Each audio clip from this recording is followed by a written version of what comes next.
Story arcs in a series can make or break your enjoyment. It's a key moment or a character defining piece.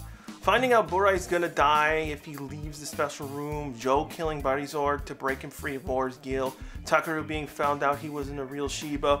Most of these are great moments that everyone remembers, but sometimes these can go flat. Too much explanation, a character can disappear because they have to go on a journey. I'm looking at you, Titanium Ranger.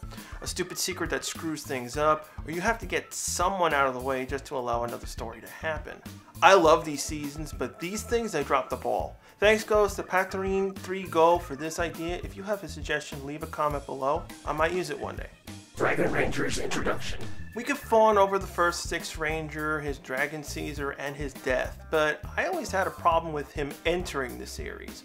Bandora woke him up and tricked him into joining their side, but barely 2 episodes later, he kind of just gets forgotten about. He falls into the background like how Griefozer does. Dragon Ranger was a big moment for Sentai, but the writers didn't seem to want to do anything with him. A few episodes later, Lamey gets introduced. Why would you do something like this? It never clicked with me. They basically squandered the evil portion of the Dragon Ranger like they were afraid of losing toy sales. This is where MMPR did this part better. The show eventually used the 6 Rangers well, but for the first few times, it wasn't all that great. Cole's Ranger secret. Okay, we had a rocky start with Burai, but Die Ranger is going to do something good, right? They saw what worked well and how people responded to Dragon Ranger. Oh, you're going to have him be a secret from the Die Rangers, and because he's a kid actor, go missing for a random amount of episodes. Great. I never understood why the whole keep your identity a secret thing happened. It didn't benefit Cole. When he was revealed to everyone, what really changed? Akumaro already knew who he was and eventually took him, but hiding Cole was needed? They're the heroes. If it was to protect them from being harmed from Ko, I would understand, but Ko's curse would have gotten himself taken and killed regardless. If the Die Rangers knew he had become Gekiranger and told them right away, Doshi could have maybe had a better chance at preventing his mother and Ko's capture. Gekiranger's 3 Fist Demons. The whole thing about Gekiranger was that the heroes and villains had to learn all these abilities, but Ryo always had to learn them from monsters that were horrible. One group being the Fist Demons. I really didn't care for them. It dragged on Ryo's story. While he's trying to learn Dorinki, Maku takes over control. Makes Ryo look like an idiot, but they're just talking big. They don't do anything different from Ryo. Maku just sits on the throne, orders a minion to go after the Gekirangers. They lose, restart. Double cross, triple cross, betraying their own allies. I never liked any of the other villain characters. Ryo and Melee are the only ones that evolved. If Ryo was junk, how did he get this far? They whine and complain he's failed, this and that, he's weak. You guys got sealed away, you ain't better than him. Without him, the 3 Fists wouldn't have been revived. Go-On Wings vs. Go-Onger. One thing I didn't really care for in Go-Onger was the hate the Go-On Wings had towards the Go-Ongers. It felt forced for the sake of making some conflict. They didn't understand people that are weird and considered weak. I'm sorry, where were the 2 of you for the past 20-odd episodes? What's that? Jogging around and living good lives while these guys are risking their lives daily? Whether you like it or not, the Go-Ongers are heroes. They may be stupid and childish, but the world didn't end. It's one thing that you don't like the way they run their team, it's another to say they're bad at saving the planet. No one's perfect, not even you, Hiroto and Mew. Hiroto and Mew have a huge ego problem, which just got on my nerves after 3 episodes. That was the point of the characters. The writers wanted me to hate them till they figured out why the Go-Ongers were good heroes, but at the same time, by saying they're weak and bad, that means the engines are bad at choice. But Jum Whale holds them in high regard. What does it tell about you, Go-On Wings? I don't hate the characters, but as Rangers that don't like others, Naoto, Ishu, and Iko, they had personal grudges on the characters that were valid. I'm just screaming at the Wings, go away. Team Hanto and Gunpei.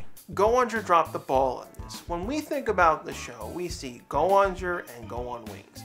What we usually forget is Hanto and Gunpei are a team of their own. This never happened in Shurikenger. We had the Hayate and Ikatsuji teams. Hanto and Gunpei sadly got absorbed into the Go-Ongers, so their stories ended up revolving around everyone, but barely had anything to do with each other. The only time they remembered to have them bond was the episode right before they were killed off in the final episodes. They sadly got underutilized to give a bit more conflict to the team. Gunpei is the leader of his team just as much as Hiroto and Sosuke are. He never got to really lead anything. RPM handled this worlds better than Go-Onger. Ayase hiding his illness. Time Blue's main story was all about his illness. He developed this disease that was terminal. There was no way to cure it since they were stuck back in the past. Basically, he decided to keep it a secret and not care about his own life. He would do these crazy runs where he almost got himself killed multiple times. I never understood why characters do this. So the best thing you can do is hide this from your friends, even though you'll eventually be found out and make the team suffer more or even get them killed because you were needed at an important moment. This is why you should tell your team. Yes, they're in a situation where they can't fix it, but telling them up front so that they can be prepared to cover you if at any point you mess up or make sure you're doing the least important role is far more better for everyone. It made him look really dumb. I would have liked if this was told very early on so that they had a time bomb on their shoulders. We knew about it, but they should too. Each one of them dealing with it their own way versus waiting most of the series hiding it, then dropping it on everyone else near the final arc of the season. Sentai has that problem where they dump too much at the end of a season. Shurikenger's backstory. This was the weakest part of Shurikenger. Shurikenger was like Magiranger and SPD. Nowhere as horrible, but done as a voice actor only.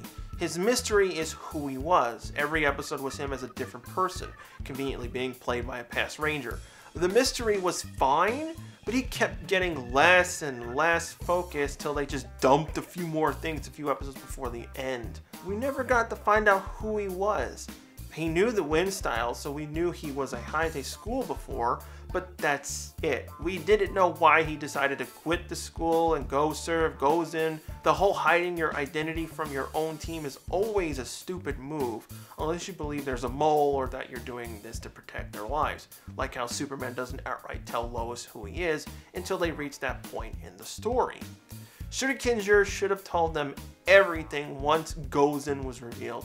It also doesn't help that he died, then kept being brought back to life randomly with no concrete position until the 10 years after film. Everyone just ignores the guy ultimately. It was a miracle that Cam turned out as good as he did.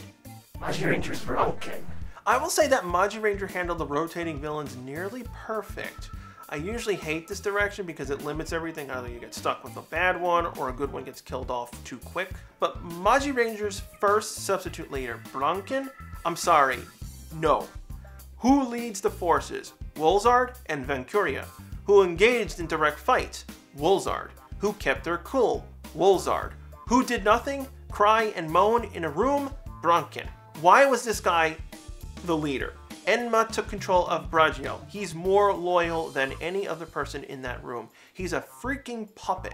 Why wasn't he the leader? Wolzard is given so much power. Vancuria didn't even know he was Isamu. Enma kept that hidden. But Branken putts along doing nothing. He was playing the big baddie, but all he did was complain that he couldn't get out. And when he gets out the first time, Kai pulls a magic move that puts him back in his room.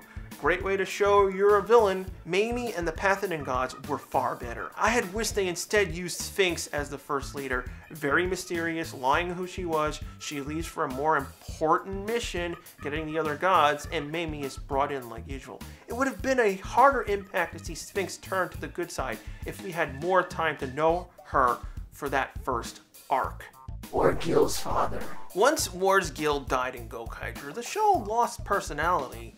When his father came in to replace him, he did really nothing. He was just a generic villain like Branken and Magiranger. Complains and sends minions off to fight. His personal guards were jerks to everyone. It's funny how he didn't care or respect Isard and Damaris, but Gil is the one who actually failed. These guys were just serving the prince. Wargil had personality, a whiny baby, but he had something, which then enabled everyone else. Without Gil being an idiot, Damaris and Insarn would be stiffs. If I wanted someone to be a tree, I'd watch Gigaman. I was cheering when Marvelous got rid of Bosco. I didn't care that they fought Daddy Gil. There was just not enough time to develop him, and villains you liked just got thrown out. Bosco should have been the final fight on Gekiranger. Shinkenger's Akumaro. One of the major plans that was being set up for hundreds of years was Akumaro needing Juzo and Dayu to fulfill his grandiose wish to open hell. In order to do this, he played with Dayu's love that was trapped in her shamisen and to repair Juzo's sword, which was made from his family's souls. Akumaro thought by stringing them along, forcing them to do menial tasks in order to get them repaired, this will convince them to open the crack to hell. This all blows up in his face, and rightfully so. Akumaro has been around for these two for hundreds of years, and I've known them for 40 odd episodes. Even I called that Juzo would never fall for this junk.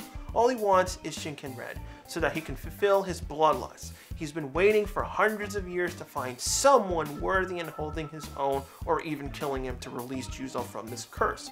No way is he going to go, "Yeah, sure, I'll help you open hell up." Juzo owes nothing to Akumaro, especially after he found out he gave him that sword because of his selfish reasons, rather than Juzo's own hatred showing his worth. Akumaro was never a good villain. He was just a parasite. Took over because Dogoku was stuck healing. Akumaro is strong, but strength doesn't mean everything. You can be hard on good seasons of Sentai. They goof up even at the height of really good stuff. It mostly ends up being on the villain side. You have to have villains that mean something. If they're bad for the sake of bad with not even one bit of motivation, what's the point? I always think about all these generic villains that want to take over the world and or end the world because reasons. Take over the world or end the world, then what? You're gonna get bored, or the ones that want to blow it up, most of them aren't immortal. You're just gonna die along with everyone. What are you gonna do on the planet that's wrecked? Eat rocks? You can also gauge how good a season is by what type of complaints you have.